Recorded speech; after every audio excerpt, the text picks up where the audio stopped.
Did the Chicago Bulls get it right by signing DJ Stewart to a two-way contract? We're going to be talking about what this signing means for the Chicago Bulls.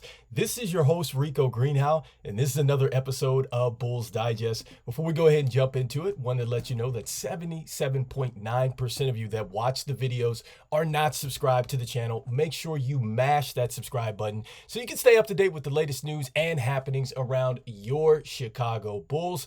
It would mean the world to us as we try to reach our goal of 5,000 subscribers before the start of the NBA season. Without further ado, let's jump into the hot topic of the day, which is the Chicago Bulls have signed DJ Stewart to their two-way contract. And so, look, DJ Stewart went out here in the Summer League and he absolutely showed that he belonged, and he's showing that he might in fact deserve to be in the NBA. Who is DJ Stewart? DJ Stewart was a McDonald's All-American. He is from Chicago and he played at Duke. He only played one season there. All right. He averaged 13 points a game and he also had about a steal a game and a couple assists a game. But most notably, he has played pretty well in the G League format thus far. He had just come off a very successful season with the Celtics G League team, and some of his numbers for the G League thus far: he averaged 15.5 points a game, 3.8 rebounds a game, 3.9 assists per contest. He also shot 46.7% from the field and 36.3% from three-point range in 90 regular season games and 26 starts. All right, so what he did for the Chicago Bulls throughout the Summer League was pretty impressive. He went out there, he showed that he absolutely could knock down the shot. He knocked it down in the fast break. He knocked it down off pick and rolls. He knocked it down off step backs. He can shoot the basketball for sure. And he also showed us that defensively, he can be a bit of a pest out there. He was picking people up full court at times. He was in the passing lanes. There were several times where he got multiple assists where it was 3+. And I believe he has a 6'7" kind of wingspan to go along on a 6'2" frame. So that is pretty impressive, the fact that he's 6'2" and he has a 6'7" wingspan out there. So he was all over the place defensively. And he also showed at times that he could absolutely be a quarterback out there. And I know some people would say, hey, he had a little bit of tunnel vision out there, but I think he was trying to display that he could absolutely score the basketball as well as do other things on the court too. So I think that this was a terrific signing for the Chicago Bulls. I think that they absolutely got it right.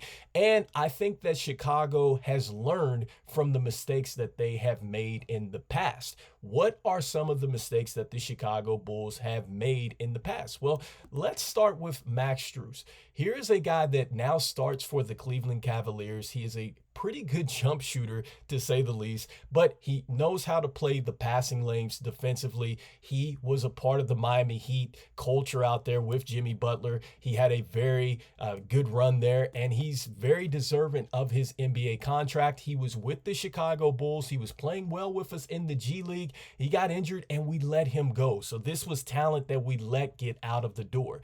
This next player is a player that still makes me scratch my head every time that I think about this story. And that is going to be with what happened with Spencer Dinwiddie. I think that Spencer Dinwiddie and this story was it's bad, okay? Because he played well in our NBA Summer League. He also played well with our G League affiliate team. And the irony of it is we cut him not once, but we cut him twice, guys. We elected to go with Jeremy Grant's brother, which I believe his name is Jaren Grant. He was a rookie out of Notre Dame. He was on that team with Spencer Dinwiddie when we won the Summer League championship. And that was the year that we had Dwayne Wade. We also had Rajon Rondo, and we had Jimmy Butler. Now, here's why this was terrible for the Bulls in the long term.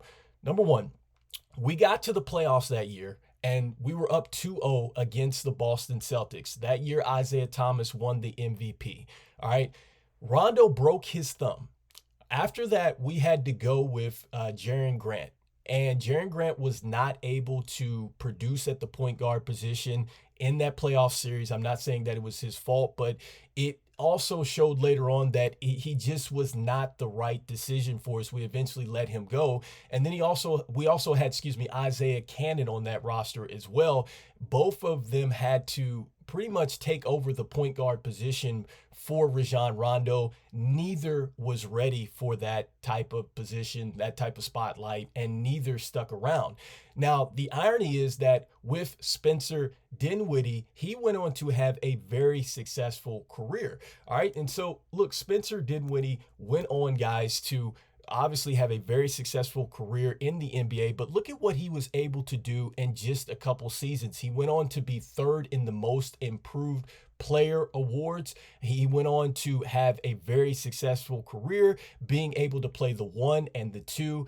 And guys, this is somebody that I think about, if we would have made the right decision, if we would have went ahead and gave this young man an opportunity when he showed us just what he could do in the NBA Summer League, maybe we would have won that series. I know that that's a stretch, but he might still be with the Chicago Bulls, and perhaps the Chicago Bulls would have taken a different path in the way the roster was shaped and everything else. Who knows what happens when you make a decision like that and you keep a player that has shown that he can have some longevity in the NBA. So that is another example where we missed on not keeping talent, and we let talent get out the door with what happened with Spencer Dinwiddie. Next, this recently just happened to us just a year ago. All right.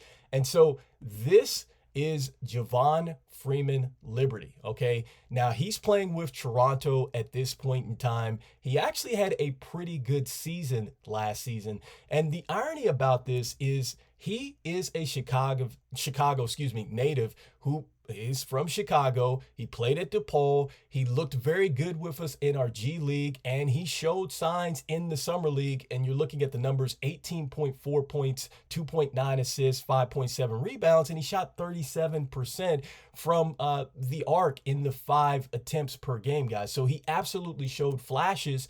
We let him go. We did not sign him. We elected to go ahead and we bring a guy like Javon Carter over. All right. We brought him in for $20 million, I think 3 years. But the irony is that Freeman-Liberty had a better year with Toronto than Javon Carter had with us last season. Now, I'm not saying that that's not going to change for Javon Carter, but you think about this. It would have been far less expensive for the Chicago Bulls to go with Freeman-Liberty and have him on the roster and perhaps pan out, right? Because now we're going in a youth movement, right? We're heading into that direction.